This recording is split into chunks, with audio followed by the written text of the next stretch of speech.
నెలల్లో కాంగ్రెస్ ప్రభుత్వం కూలిపోతుంది. కోమటిరెడ్డి రాజగోపాల్ రెడ్డి రాబోయే 3 నెలల్లో కాంగ్రెస్ ప్రభుత్వాన్ని కూల్చనున్నాడు. కోమటిరెడ్డి రాజగోపాల్ రెడ్డితో 30-40 మంది కాంగ్రెస్ ఎమ్మెల్యేలు టచ్ లో ఉన్నారు. రేవంత్ రెడ్డి దగ్గర డబ్బులు అయిపోయాయి. ఆయన ఇక ఇంట్లో కూర్చోవడం మంచిది. మాజీ ఎమ్మెల్సీ కపిలవాయి దిలీప్ కుమార్ సంచలన వ్యాఖ్యలు. గురించి కొత్త చెప్పాల్సిన అవసరం లేదు. మన నల్గొండ బీటెడే పాపం కోమటి రాజగోపాల్కు నేను ఉన్నా ఆయన ఎంబటప్పుడు ఆయన నన్ను కాంగ్రెస్ తీసుకుపోయాడు. ఆయనకు ప్రామిస్ చేశారు మంత్రి పదవి ఇస్తాన్నారు, ఇవ్వలే. 2 ఏళ్ళు అయింది. ఆయన పాపం అంటే నిలబడి చూస్తూ ఉన్నాడు ఎప్పుడు ఇస్తారా అని. సో ఆయన డెఫినెట్లీ నిజాయితీపరుడు. నేను చీఫ్ ఎలక్షన్ ఏజెంట్గా పనిచేసిన ఆయన నాకు చాలా క్లోజ్గా తెలుసు. ఆయన సామాన్యుడు ఏం కాదు.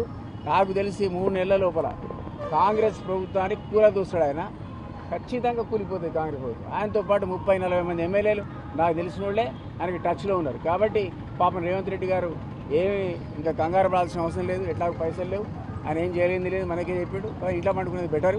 3 మంత్స్ లోపల మన నల్గొండ నుంచే ఈ ప్రభుత్వానికి పెద్ద సంక్షోభానికి నెట్టివేయబడుతుంది కాంగ్రెస్ ప్రభుత్వం. ఇది ఏమున్నా సరే ఆ సంక్షోభంలో పోని వాడు కూలిపోడు గ్యారంటీ అని చెప్పుకుంటా కూడా స్థానిక మరిన్ని అప్డేట్స్ కోసం మా ఛానల్ని సబ్స్క్రైబ్ చేయండి.